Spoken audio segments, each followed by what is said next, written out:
पूरे देश में भारतीय जनता पार्टी ने, नरेंद्र मोदी जी ने, बीजेपी ने 2023 में सर्वसम्मति से महिला आरक्षण बिल जो पास हुआ था और नरेंद्र मोदी ने देश के सामने बयान दिया था कि ये बिल महिलाओं की आधी आबादी के लिए मील का पत्थर, देश के आने वाले लोकतंत्र के लिए मील का पत्थर साबित होगा।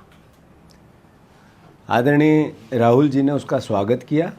उससे पहले खड़गे जी ने, राहुल जी ने लगातार महिला आरक्षण को लेकर 33% कई बार पत्र लिखे, कई बार कांग्रेस पार्टी की नीतिगत निर्णय के साथ सोनिया जी ने आज से 23 साल पहले उसको लेकर देश की संसद में पहल की। वो बिल लेके आए थे, कांग्रेस पार्टी लेके आई थी।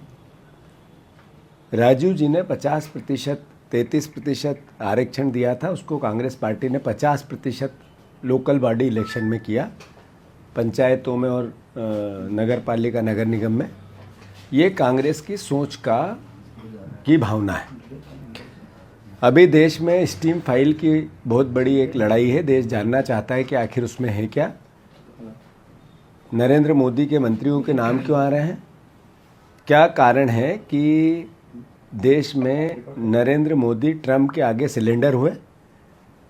ट्रंप देश का शासन क्यों चला रहा है?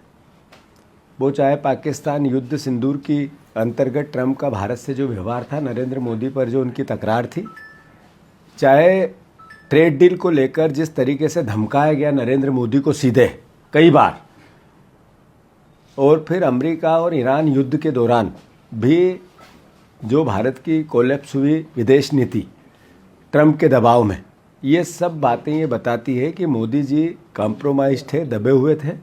और ये सवाल देश में थे। जब ये सवाल देश पूछ रहा है कि भयावह महंगाई क्यों अब की बार मोदी सरकार, बहुत हुई महंगाई की मार, इस नारे का क्या हुआ? जब भयावह बेरोजगारी है, बहुत हुई बेरोजगारी की मार, अब की बार मोदी सरकार, इस नारे का क्या हुआ?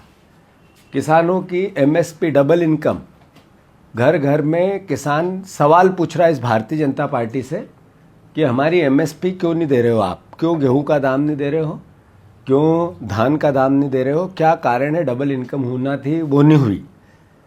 स्वास्थ्य को लेकर, शिक्षा को लेकर दोनों नीतियां कोलैप्स हो गई देश में असंतोष से।